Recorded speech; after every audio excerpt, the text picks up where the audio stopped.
Hello, it's The Matrix or whatever. Welcome to another Happy Pod, the only podcast in the world. My name is, or the only podcast in The Matrix, which is the real world, maybe. My name is Nathan Bauer, wait, what was my Matrix name?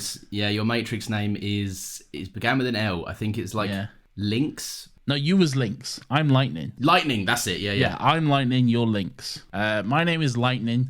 I'm joined by Lynx. What are we? Programmers? What are we? Would we be unplugged humans? Because we have knowledge of the Matrix beyond our means. We do. We're two supple boys. Oh, good. We're landing on that for Matrix terminology. We're two supple boys whose minds have been freed, and we are truly awake and understand what the world is.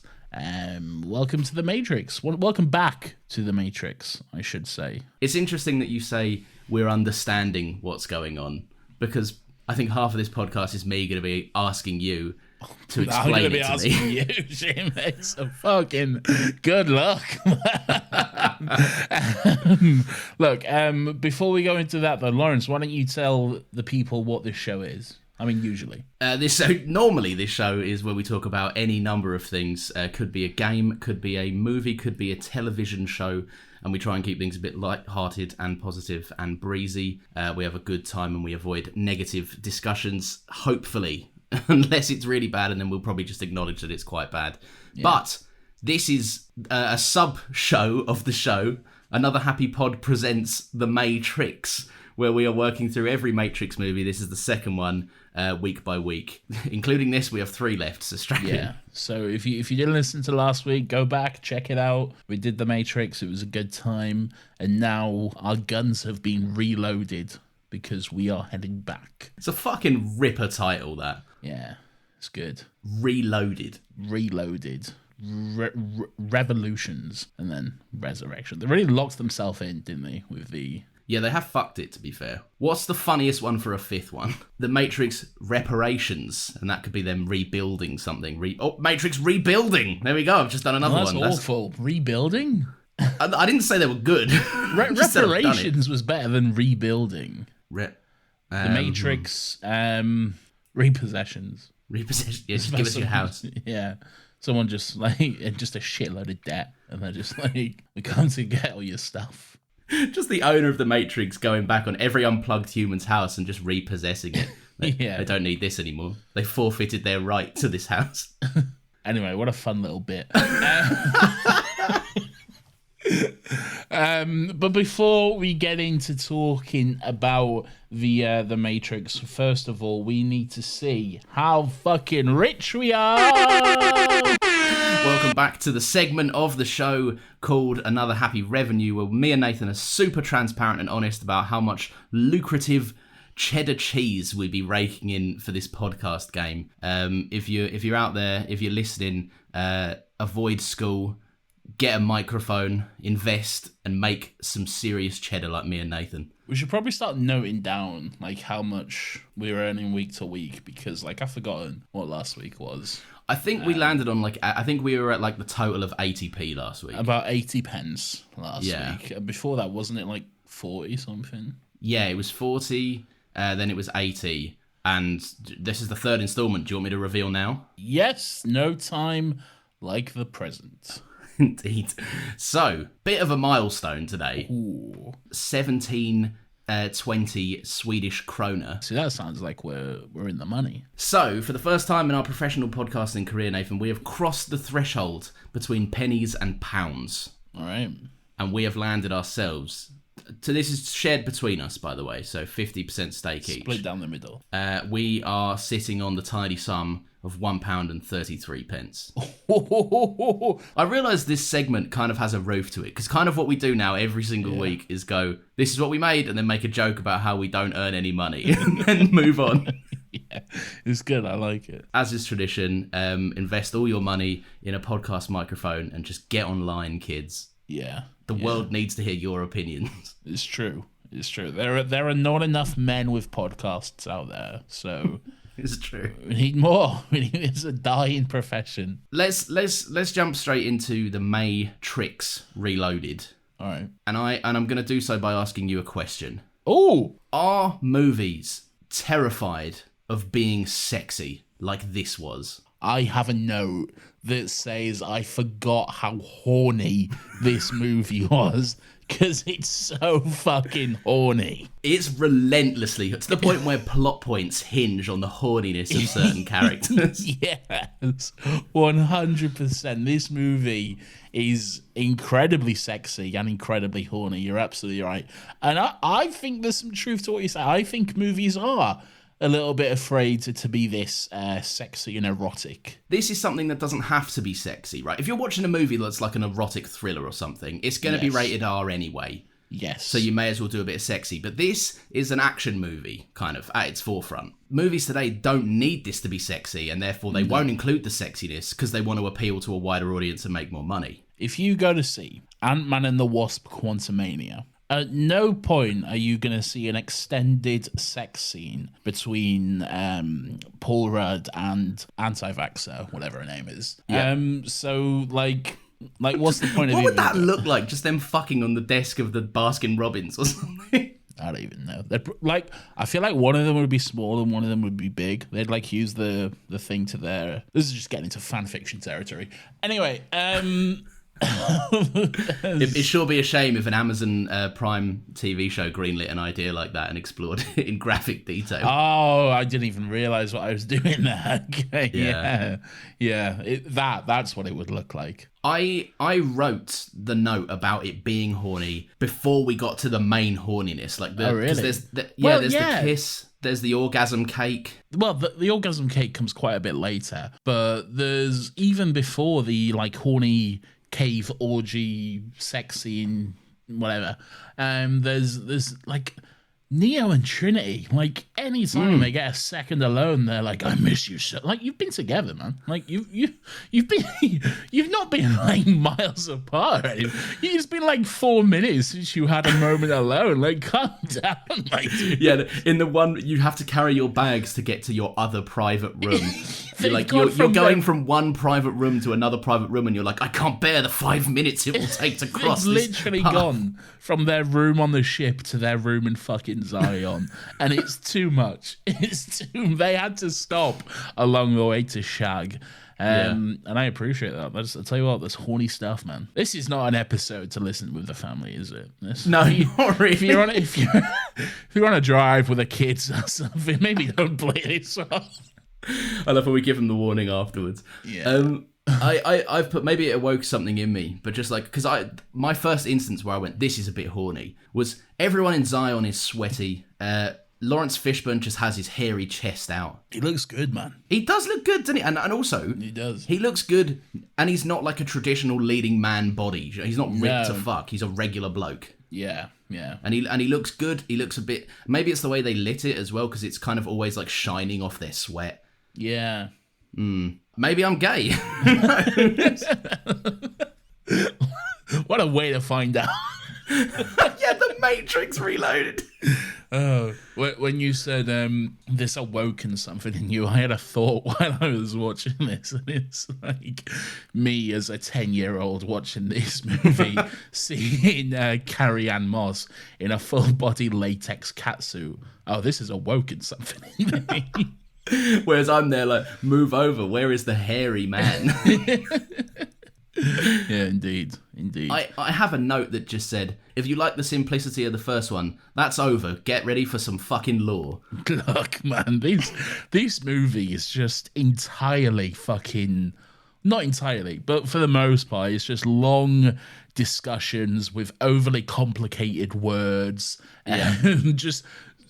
kind of trying to sound as smart as possible, and just long conversations about lore and the world building and everything. What the fuck is going on, man? Let's get it out of the way as quickly as we can into this conversation. Do you like it? It sounds weird to say after 20 years, but I don't know. I like some of it. Yeah. I think it's not as good as the first movie. It definitely doesn't capture it captures some of the magic, but not in the same way the first does. It doesn't hit you with the same gut punch that the first movie does. And we can go into like what kind of doesn't work in this compared to the first movie and that sort of stuff. But yeah, like you say, it is very heavy on the, long descriptive dialogue scenes and all that sort of stuff. And it's just, at some points, it's just relentless. Like that fucking scene where he's talking to Colonel Sanders or whatever. And it's just it's just like, it felt like 20 minutes of just him sat down and just been like intrinsically complicated, fucking all this bullshit. And it was like, oh my God, man. Like, I've got down a note that just says the plot of this is essentially, it's like there's a ticketed list outside Neo's quarters of just various old men that are arriving to explain concepts to him and pose philosophical debates and lines of questioning to him. I like it for different, like I like The Matrix, the first one. Yes. And the reasons I like it are vastly different to the reasons I like this. I'm not actually certain how I feel about the franchise as a whole. Because it does kind of go and veer off into something else. But I also really respect the fact that it's just like, I respect the fucking, like the vision on a filmmaker to just be like, you love the first one, did you? You absolutely fucking love the first. This is completely different. Throw it out the fucking window. Yeah, it's not completely different. No, but like the way it introduces stuff and it handles its topics is kind of different. It does go in a different direction. It feels more religious. It does feel very religious, yeah. There's a scene where Neo gets That's what he calls himself when he's at Zion. He's like, it's Neon now. That's what I did. I combined Neo and Zion into one. When Neo gets to Zion, and the fucking elevator doors part open, and there's all the hungry and the poor come to see Jesus, and it's just immediately like, oh wow, okay, we're doing this. We're fucking hell. He is Christ. Here we go. And you've got like Morpheus, the disciple, being welcomed onto the stage of preaching, and yeah. I just feel like a few times I pictured myself like watching this in the cinema now. And if I was watching the cinema now, bear in mind, like now sat on the sofa, I can rewind it and shit and go, what the fuck was that? Yeah. In the cinema, I'd have had no fucking chance here, right? This would have been one that I just maybe felt the emotional resonance of and enjoyed the cool action sequences of. But like that Kentucky Fried fucking exposition sequence, I would have been like, no, I've no fucking idea what's going on. Well, that kind of was the immediate reaction to, because like for a long time, the popular opinion, I guess, of these movies were first one good, second two bad. I don't believe that's necessarily the case. I feel like, as things often do with time, you re-examine stuff and you see there's other stuff there and that sort of stuff. It's definitely not as good as the first movie. It definitely doesn't have the same kind of just impact to it that one does, I think. I feel like the first one, it had more to do in terms of setup and introduction and exploration of a concept, but it punched through it in a way that was so simple. I'm just figuring this out now. I think the main thing that this sequel is lacking is that kind of visual representation I was talking about last week. Like, there's no pill that explains the concept clearly. There's no Morpheus holding up a battery that goes, this is what we are. Yeah. And there's none of that. Instead, it's just, what is a choice? And Nero's like, oh, do I have a choice? And he's like, I don't know, fucking do ya? This one feels a lot more like studio interference than the first one does, I would say. I would say this one, Warner Brothers were like, right, first one was so good, fucking everyone loves that first picture, let's do it again. Let's do some more Matrix. Let's get some fucking Neo fighting. He had a fight with Agent Smith. Right. 200 Agent Smith. 5,000 Agent Smiths. Let's fucking just copy and paste Hugo Weaving as many times as we can. And let's fucking have it. During that fight sequence, I was half expecting to see not actual gameplay footage, like underneath, like in a disclaimer in the bottom corner, because it was a bit, it did look like a trailer at one point. Yeah, I think you trade the photorealism for vibes and, oh my god, this is the coolest fucking thing I've ever seen. Yes. Because it, like, be fair, it is fucking cool.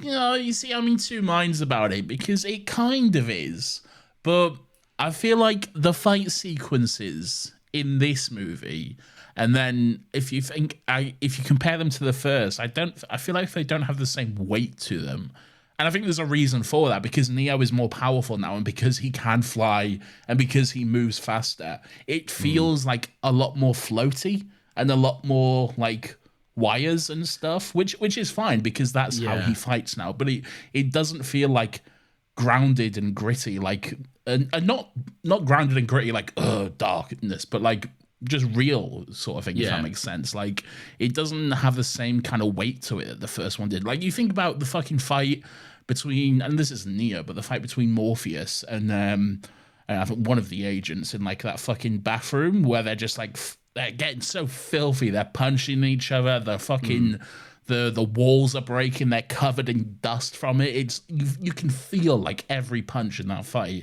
and then in this it's all just yeah. I know what you're saying. I kind of I don't mind it so much because I think it is excused, like you say, by Neo just having a different fighting style now, and he's kind of elevated above like having to get down and dirty. Do you know what I mean? Like, he's very much just like, I mean, no, he loves doing that with Trinity, but not in a fight. While he looks so blank and checked out that I'd imagine he's fighting like the 500th Agent Smith that has thrown a punch him, and he's just like, I'd rather be fucking Trinity right now. I'd be so many other things I'd rather be doing. But I kind of had it's interesting you've said that, because I agree with you, but I've also got the note that, like, I think the fight choreography in this does a really, really good job of making it feel like you're not just watching empty punches be thrown. Like, it has, especially in the Merovingians, like, kind of lobby fight. That's a better fight, I'd say. Yeah, I would agree. And I think they do little things where, like, they're just knocking off. Maybe it's because it all looks expensive and posh and French. Yeah. But they're doing a good job of, like, a sword is swinging into a wall. Things are piercing paintings, and vases or vases are being smashed off. That's what I'm saying. I feel like you need to have, like, breakables. I feel like you need to have the environment around them be a part of it, because it was just like a big empty, like, just fucking concrete square. And like, he pulled that fucking stick out the ground at one point, but then it was just a PS2 trailer. But like, yeah, I mean, that's when it really went off the fucking rails, to be fair. No, but I think they almost fall into a similar trap of movies of the time. Like, we've spoken about the choreography in the of the lightsaber battles in the Star Wars prequels. Yeah. And how, like, they kind of have a similar ilk, because they go on for quite a long time a lot of the time. Yeah. And they are choreographed to the point where if you're not careful, it can just look like a kind of floaty dance that's been rehearsed well. Yeah. Rather than two people actually making split-second decisions about where to throw a punch and where to kick someone or whatever. Yeah. And I think Breakables is the way, because with Star Wars they get away with it because the lightsabers clashing has one of the coolest and most iconic sound effects in all of cinema, and you're constantly seeing two things have impact with each other, that being the lightsabers. Whereas in this, Morpheus barely gets struck, meaning that if you don't land something, you have to break something else to make me actually give a shit about an environment or this fight having some weight to it at all. Yeah, it's true. The other thing that I would say is the vibe of this movie is, like, vastly different. The note that kind of sums it up comically is that plain leather is out. Now it's all about the snakeskin textured leather. It is, yeah. But beyond that as well, like, I feel like a lot of the vibe is off. It has switched over to a more religious palette, if that makes sense. Like, the colouring is a lot more kind of miserable. I know it is a bit doom and gloom in the first one. It's a lot darker. Zion is literally just like fucking browns and kind of dark yellows. And apart from that, like, one room, that, like, one control center that's just a fucking bright white room where they're touching fucking buttons that aren't there or whatever. I feel like that's probably in the Matrix. I don't know. That didn't feel real. Well, it's just because it's a stark difference from everything else that's around it, right? Like, everything in Zion is very, like, industrial and very, like, fucking metal and all this sort of shit. And that was very, ooh. Yeah. Ooh. Ooh. What stood out to you? What's, like, a big thing that you liked about it? A big thing that I liked about it. Well, I feel like if I asked you what your favorite sequence in the movie was, and then I asked me what my favorite sequence in the movie was, I'm 90% certain we'd have the same answer. Highway. Yeah, Yeah. fuck yeah. It's good, man. It's good. exhilarating stuff. They fucking built a highway. They built like fucking 2 miles of highway or some shit, and then just went fucking nuts. And we're like, right, what can we do? Let's go nuts. You got Morpheus with a fucking katana on a fucking truck fighting an agent? Are you kidding me, man? And when that moment where Morpheus, like, it's the kind of the best of both worlds with Morpheus, because he pulls the katana out, slices the fucking like the thing that holds the petrol in the truck, Oh yeah, and then just turns around and oozes it. Yeah. It's so cool, man. His wrist is all over the place. He's like just spraying. It's so good. It comes off the back of like Neo's just had the best fight in the movie so far. Yeah. And then it's like, oh look, these guys are just getting out of here. They're in the car park, or they're out, and then suddenly the agents all spawn in. You're like, oh fuck. Yeah, exactly. And like Neo is kind of, I don't know, he wasn't the most interesting part of the movie to me. Like I think it speaks kind of volumes that like the best sequence in the movie, he's not a part of it at all. Until right at the very end. Yeah, because let's be real, if he was a part of it, it's over in like 4 minutes or whatever. So like, where's the fun in that? Like, they had to find a way to get him out of there so they can have it be like a decent fight to watch and shit. You're right, actually. That kind of does speak to a larger issue in the film, is that anything Neo's involved in, if it goes beyond 5 seconds, I'm like, is he intentionally wasting time? What's he doing? Yeah, it's true. Is he killing time just daydreaming about fucking Trinity or something? He's like, probably. ways to spend a day, I suppose. Probably. But such a great sequence though. You got the twins, the ghosts, I guess. They're ghosts. They're like fucking... I fucking hate that design.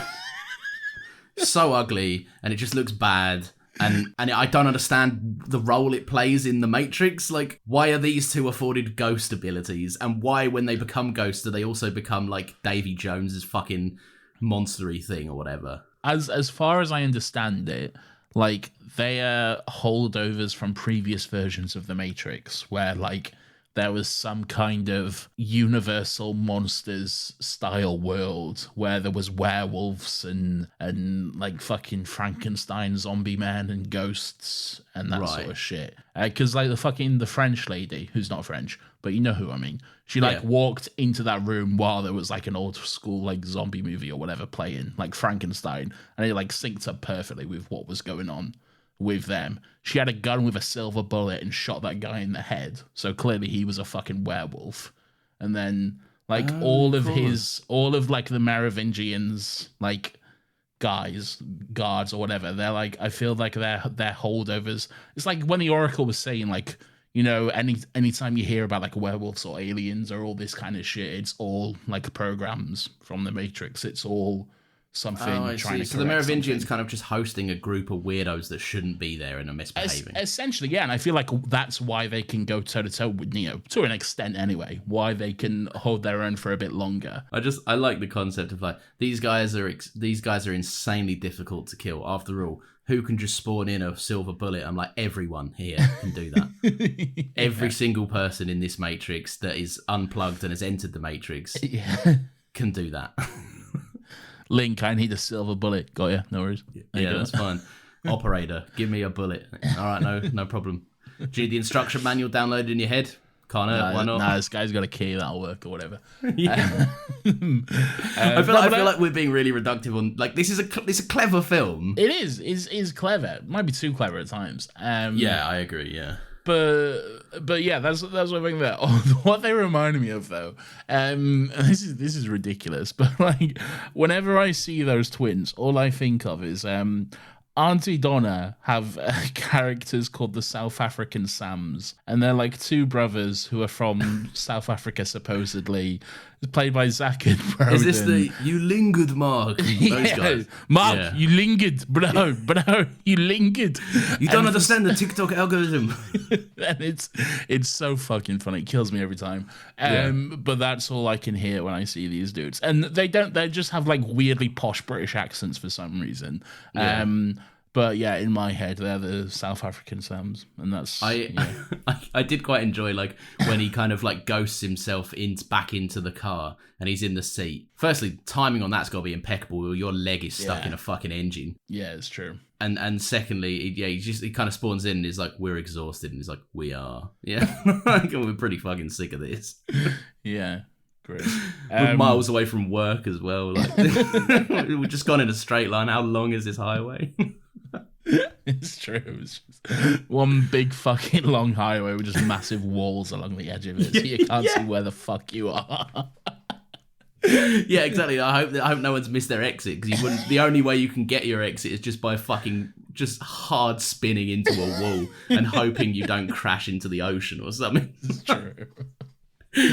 I've got I quite like the Merovingian sequence, because essentially what it is you drop in on this French guy having a very public divorce. Like but that's what it is. I guess, yeah.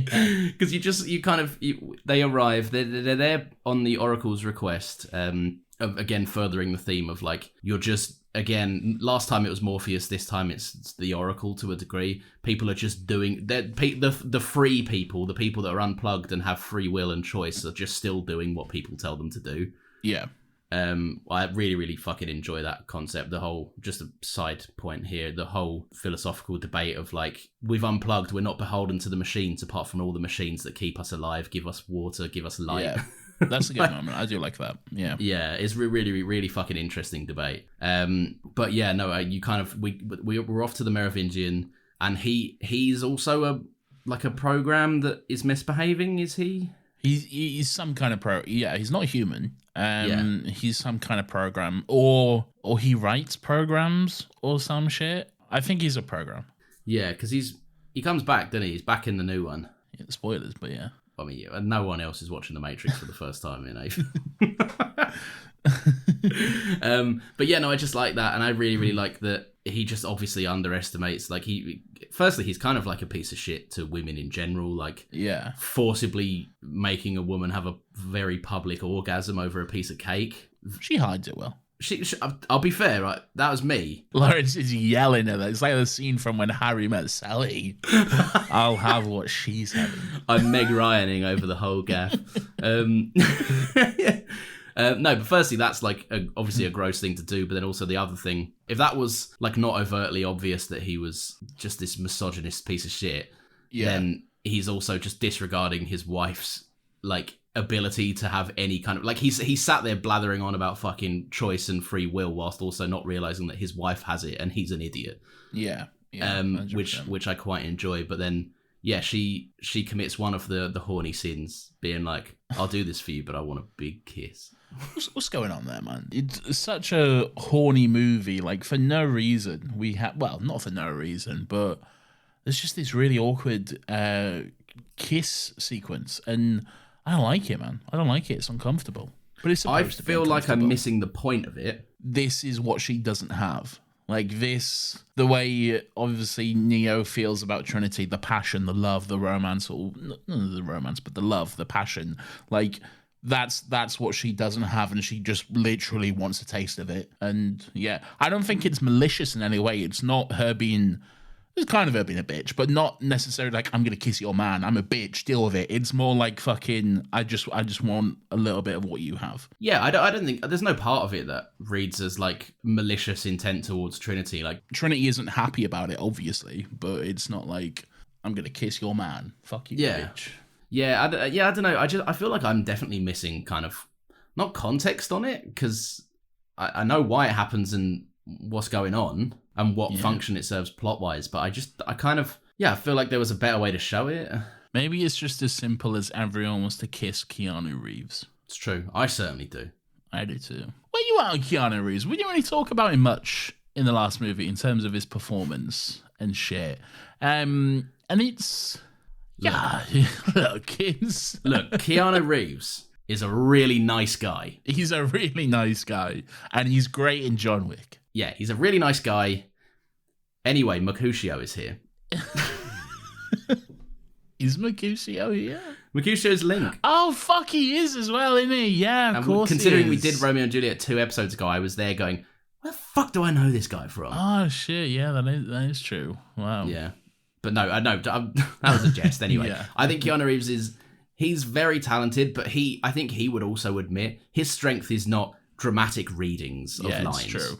His strength is yelling, I'm back, and then shooting 50 men. Yeah, and also to point out, no one does it like Keanu Reeves. Yeah. Like, that man is like, I know Tom Cruise has his big, I'm going to drive a motorcycle onto a blimp and then explode the blimp and fucking Your do a triple hero. somersault off. Yeah, my hero, yeah. Your personal hero, Tom Cruise, the man Yes. you love most of all. Yeah, my leader as well. I've got an announcement to make at the end of the Great. Okay. no, but no one does it like him. Like, he's an incredible stunt performer as well as actor, and the reason he gets hired so consistently is because he's a sexy man. It's true. Right? Insanely good looking for the age he is, Yeah. and two, because he's just talented and he's serviceable enough of an actor to, like, there's no secret that Keanu Reeves' roles, he plays roles that are designed to be the embodiment of an idea. In this one, he's Matrix technology Jesus. Yeah. In John Wick, he's like the fucking embodiment of the American devotion to guns, right? He's always a concept. We should do John Wick. We should do. I'd love to do John Wick. June Wick! June Wick! June Wick! June Wick! Sorry. June Wick! I had to get that out. It came to me. I just had to get it out. Wait, so next year we've got Indiana Jones, then we can do June Wick. What, in 2020 fucking 5 or whatever? Maybe, yeah. Maybe. Anyway, so sorry. Let's talk about all the other little people that are here, because there's a lot more little people now. Well, I didn't get a chance to talk about Keanu Reeves. That's because no one wants to hear it, Nathan. Alright, fine. No, I do. You're right. Yes, this is not necessarily his strength as an actor. I feel like he's good at certain elements of it, but dialogue in particular, it's all just very, oh, okay, Trinity, she was just here and now. It's all just very kind of one note and just a bit. There's not much range in there really from him. Often he's the blankest guy in the room. Yeah. Which is why, like I say, like he's not really. He's kind of like I don't know if he's the least enjoyable part of the movie, but it's. Yeah, I'm not watching this movie for Neo. No, and I think the movie knows that, because it's got charisma fucking oozing out of it in every other part, or like a lot of other parts. Yeah. But yeah, it is crazy that once upon a time these were the biggest movies. This was the biggest movie trilogy in the world at a certain era, and the front man is kind of essentially a karate doing block of wood. Like, and look, not to diminish his role, he's very talented. He is very good. But yeah, his line reads are often, like you kind of said earlier. And by all accounts, he is like literally the fucking nicest man in the world. Like, I have never heard a single story about that man where it's like, oh, a bit of a prick. It's like He'd hear the last 5 minutes of this discussion and go, everyone has their own opinions. He'd be like, no, they had some pretty good points. Like, Yeah. I wonder if they want $1 million right now. Let's make it happen. But yeah, no, yeah. By all accounts, just an absolute incredible bloke. We haven't spoken about much of like the trivia stuff, but there's the famous story everyone knows about how he like gave away most of his salary to the VFX crew of the first one, and yeah, just a fucking great guy. Less of a great guy. Was Link about to walk in saying, "Where's my pussy"? He was. I laughed so fucking hard at that scene. Horrendously horny display from everyone involved. Where's my... Can you imagine coming home to your loving wife and just saying, "Where's my pussy"? What a horrible thing to fucking say. Just awful, isn't it? Like, just... My lord. And like, and then he's like, she's mad at me. Why is she mad at me? I'm like, I wonder. Well, she's not mad at him for that, though. No, she's true. mad at him because he's working with Morpheus or whatever. And she's, I think she's the sister of Tank and Dozer. I believe so, because they were referenced by name, weren't they? Yeah. And Tank or Dozer, whichever one survived, is just now not around or something. Because like, wasn't there some drama? I feel like he like wanted more money or some shit, didn't come back or something like that. Who, the Link? No, from the first one, whichever one survived, the like operator from the first one. Oh, so Tank, I'm fairly certain Dozer got roasted and Tank survived. Well, one of them survived. Either way, yeah.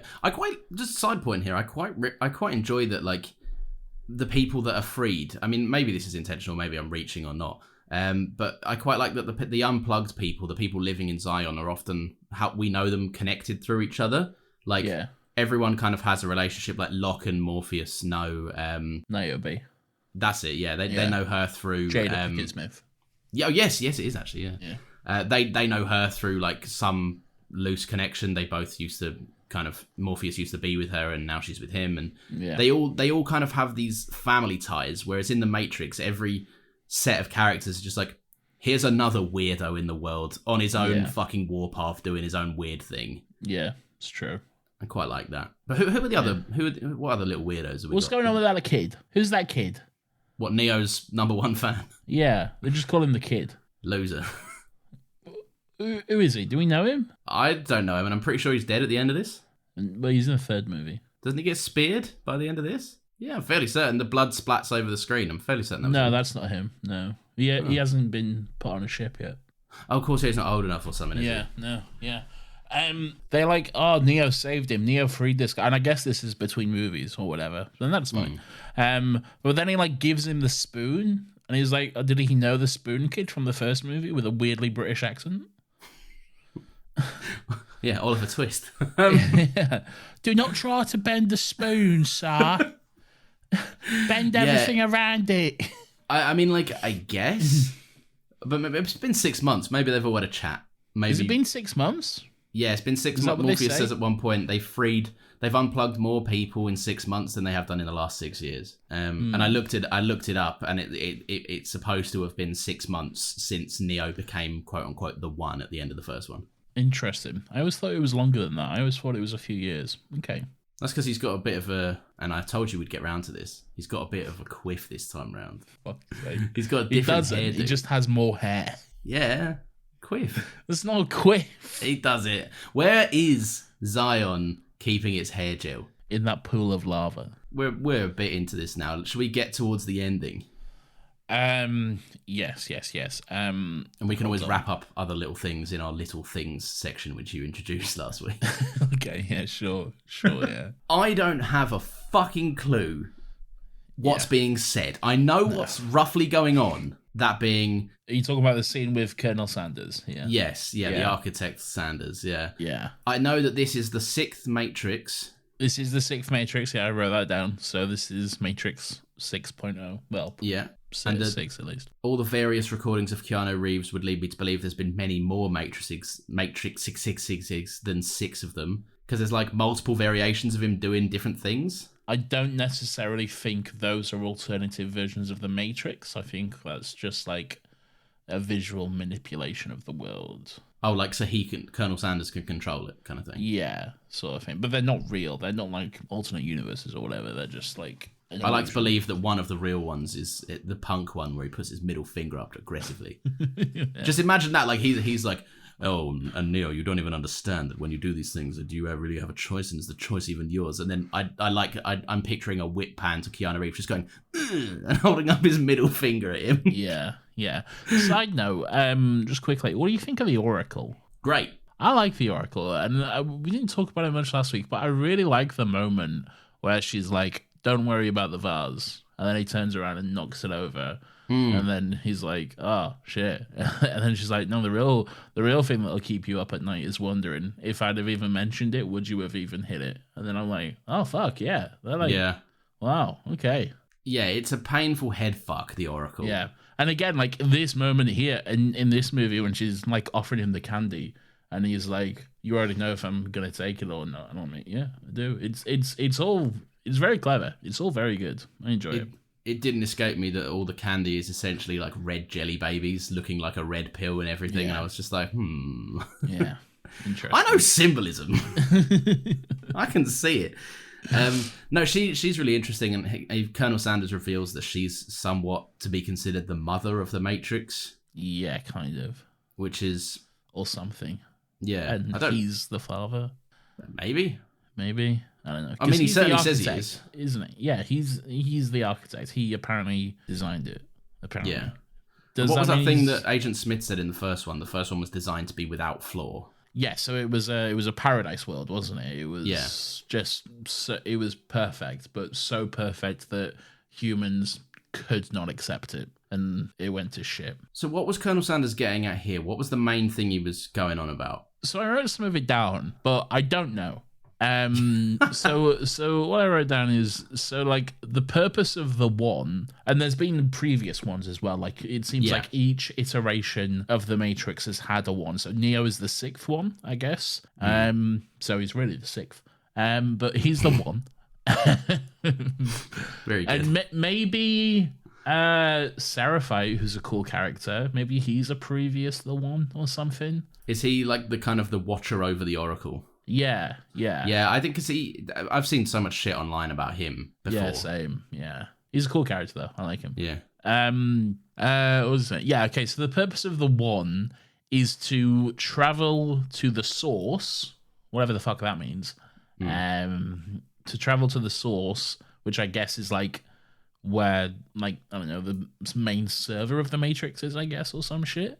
And then I imagine so. Yeah. Yeah. And then they have to reset or destroy the Matrix and basically create Matrix 7.0, I guess. And then take like 17 female and 6 male to Zion and just breed, I guess, and start again. They're good at that. They are good at that. He loved that part. He was like, fucking game on, lads. Let's go. He was like, I'm actually going to fuck up this whole thing. Imagine he gets home to Morpheus, and Morpheus is like, so what's the plan? And he's like, you don't need to worry about it. I got this. So Colonel Sanders said, so you need to do all of that. That's what you need to do, or else Zion will die. Or go through that door where your wife is about to be killed. Choice is yours. Yeah. I wonder where he's going to go. Yeah, I wonder. Yeah, it's not as if you've granted him Superman's abilities or something. All right. Yeah. No. So that's a very, very convoluted, long way of saying that. But I don't know. I don't know. It was that, but it was wrapped into intrinsically convenient. We cannot understand the comprehensibility of the fucking and all this shit. And but that checks out, because that's it. Now that I kind of get it a bit better. So it's Neo. It's essentially Neo being told that his role as the one is not what it was believed to be. It was essentially you can choose to fucking have, either way, Trinity's gonna die. You can choose the way that means you might be able to save her, but then you're all just gonna get fucked when we invade you in 24 hours. Or you can choose the actual purpose of being the one. Which does that imply that the 5 previous ones have just done the same thing? I think it might have. Yeah, the purpose of the one is ultimately to destroy the Matrix. Maybe but maybe it's like. And maybe this was said, I don't know, but maybe it's like when the Matrix get to a point where it's no longer functioning as it should. Like the first one was humans were not accepting it. So when it got to a point where the walls of this place are breaking down, it's time for the one to reset it or something. Right, okay. I don't know. I don't know. Well, it makes sense, because everything from what we saw in the first one, Agent Smith arriving suited and booted with all the agents under his command. Everything did seem to, obviously it was chaotic, but everything seemed to run with a level of a hierarchy and a chain of command. Well, Smith's gone rogue now. Yeah, and exactly. But in this one, there's werewolves and shit, and Agent Smith is like, what if there was a fucking billion of me? Yeah. So I guess it is time for this Matrix to stop being shit and be made again, I suppose. Smith shouldn't be there. Smith, he died in the first one. Yeah. So the fact that he's back, it's like he's a program gone rogue now. Even the other agents are like, what's this guy doing? You shouldn't be here. Yeah, and they say to him, is you shouldn't be here or something, and then he's just like, I'm going to put my hand in your chest and make you one of me. Which I guess is just a visual metaphor for his virus infecting other people. Yeah, kind of. Yeah. But then also there's not only like 6 billion Smiths in the Matrix. There's a Smith in the real world now as well. That was cool. That was very, very cool. Yeah. So like one of the guys got infected before he disconnected. Kind of rhymed. And now Smith is. I haven't seen these movies in about 10 years. The second two, anyway, Reloaded and Revolutions. I watched like the first one before the newest one. But what I remember very specifically about the third movie is that the performance of the guy who is playing Agent Smith in a human body, he's so fucking good. He's like doing an impression of Hugo Weaving, doing an impression of this guy. It's like, it's fucking the layers on it, but it's so good. So I'm excited for that. I am excited to see that again. Let's talk about Hugo Weaving for a bit in this. He's not in it much, really. No, but when he is in it, fuck me, is he in it? Yeah, he's good. He's good. I love the way he talks. It's like fucking poetry. When that guy speaks, there's a real rhythm to the way that he speaks, and it's just it's so good. Do you know what I kind of likened it to in my mind today when there's a specific line he had. I didn't have time to write it down, but there's a specific line he had where the cadence of it reminded me of like when you type something out and you see the cursor blinking on the screen on like a Word document, because it was like such a weird sporadic pause, and then it all very quickly came out, and then it stopped again, and he kept and it was just fucking woefully not in this, but like woefully underappreciated as just like an incredible actor anyway. Like I know he's one of the greats, but I'd love to still see him pop up in massive shit. Same. It's such a shame that he couldn't come back for the fourth one. I'd say maybe this is a hot take, and I don't want to get too ahead of myself, but I think Jonathan Groff does a very good job. We'll get there. I loved the way this movie ended, man. Like when you had them talking, like the Morpheus and the other captains and shit, they were talking about like how they stumbled across the ship and like fucking everyone is dead, but there was one survivor. And then it just pans up from Neo on the table, and you just see the human Smith, and then it just to be concluded. More movies should end like that. That was so fucking cool, man. Are you kidding me? To be concluded? I love the idea that someone in the cinema went for a quick wee. Right. What, like fucking 2 hours, 20 minutes? Well, you never know. There's people out there that can't hold it that long. But I love the idea that someone went out for a wee. They just quickly nipped out, right? They missed someone kind of, they come back in, they kind of whisper to their partner or whatever, their friend. Oh, you mean they missed Agent Smith turning into the... okay. They missed that bit. They were like, what did I miss? And they were like, Agent Smith zapped himself into a fella. Oh, okay, I'm good. Yeah, he's done that. He did that. He was doing that 5 minutes ago. Yeah. Like that. All right, and then at the end, then the dramatic, we have one survivor, pans down to a man with a goatee. He opens his eyes and it's like, done! It's like, is it because he has a goatee? I don't know. What was that about? Yeah, it's good. And he tried to kill Neo earlier, didn't he? He tried to fucking just shank him. I guess his plan was just to walk up to him and stab him and then just run away, I guess. Hope no one else saw. Yeah. Well, he's planning just shivving them all, just getting as many as he can before he gets wiped out. Yeah, maybe. Does Neo have his powers in Zion? Well, I feel like he's not supposed. I feel like up until this point, as far as everyone is aware, Neo only has his powers in the Matrix. He can only do what he does in the Matrix because he's the one of the Matrix. In Zion, he's just a guy. But then at the end of the movie, he like stops the fucking Sentinels from attacking. And I feel like that's the moment where he's like, he's Jesus or whatever. Hang on a moment. Yeah. But I don't know. Maybe he just always has them. But that's the first time we've seen them in the real world. He walks up way too many stairs if he has his powers in Zion. I'd be whizzing all over the gaff. Are we at quick things? Should we go to quick things? We're at quick... Is it little things, quick things? What are we calling it? Little things, quick things. It's whatever you want. Little things we enjoy. Should we go one for one? All right, sure. Here's mine one first of all. There's a security guard who is going to sleep on the clock so he can get paid to sleep. I fully respect that. I wonder if you remember the security guard at our uni accommodation who you'd come home for a night out to 3 a.m. or whatever, and he'd just be fully fucking asleep at the desk. Was his name Richard?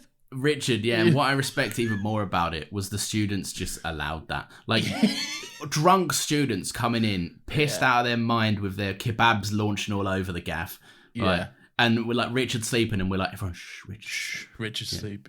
Yeah. We'll get through the courtyard, then we can be loud again. Like, I like that. We respect. Richard knew that, though. He was always letting us have, like, people round and everything. Yeah, it's true. It's true. He's a nice guy. Let him sleep, man. He's earned Yeah, it. exactly. And if his employers are listening to this, not that Richard. We're talking about a different Richard. Yeah, don't worry. He doesn't work there anymore. Yeah, I understand why. My little thing, the shot of Hugo Weaving with all the ravens and crows or whatever. Just What was this? Ravens and crows? yeah, he's walking into the park directly after the Oracle conversation. Oh, right, okay. Yeah. And he's like, "Hello, I'm here at the world's most boring park." But yeah, that was one of my little things. Do you have any other little things? Okay. Yes, I do. Just the opening to the movie, the sequence with Trinity just crashing the motorbike into the security thing or whatever, big explosion, and then the shot of her crashing through the window as she fights the agent, all in bullet time. Great stuff. My second little thing, which may as well just, I'm realizing, be called Little Agent Smith thing that I enjoyed. When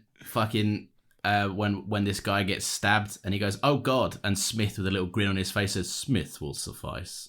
And it's like, oh, he's so full of himself and he loves it. He just fully fucking loves it.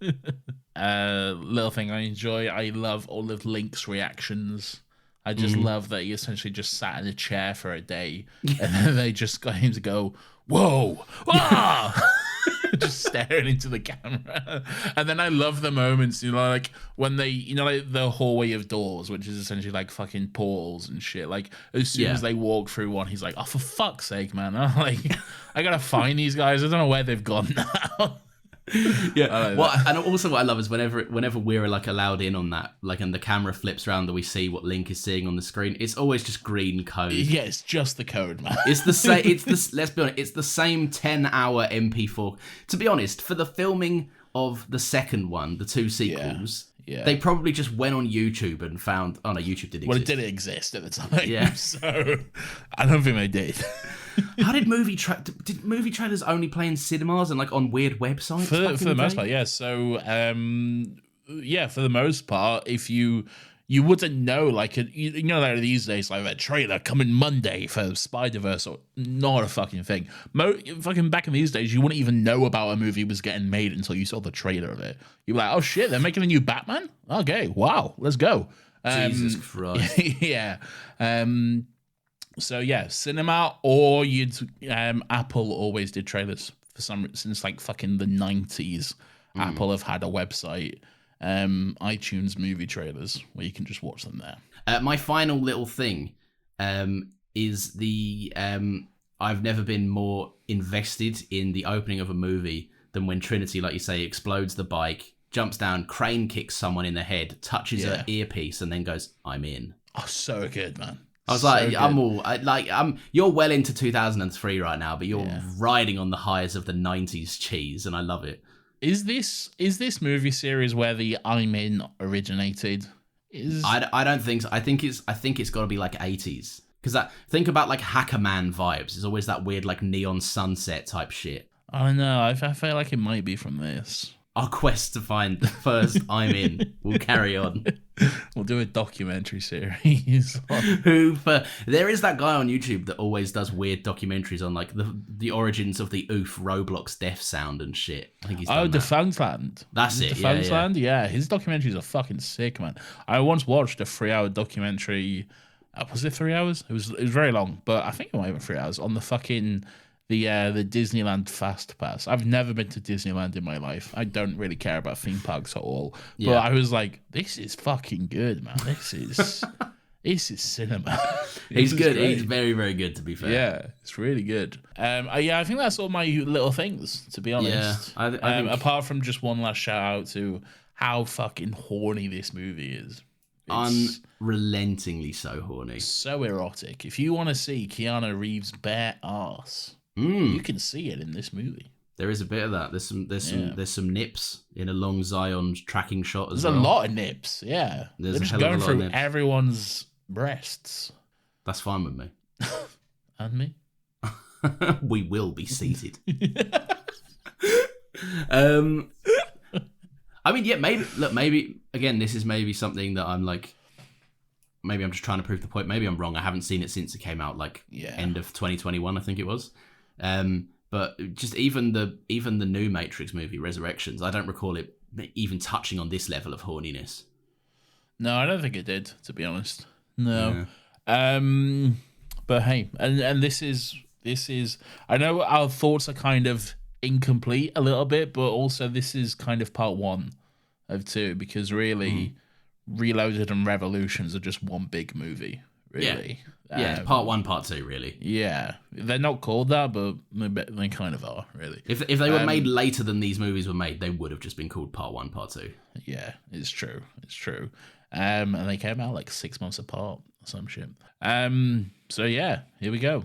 We'll be back next week with Revolutions. If you've enjoyed listening to this wonderful, wonderful episode of The Matrix by Another Happy Pod, then you're in luck, because next week we're going to be having the third installment coming out on Fridays at 10 a.m. And then we've got Resurrections to follow, and then probably back into something normal again. Yes, we do. I know what it's going to be, but I won't say it yet. Let's not spoil it. We appreciate you waiting for me figuring out what I'm about to say, which is this. Do you want to write some of this down, man? No, I never do. Yeah, I know. Maybe that's the problem.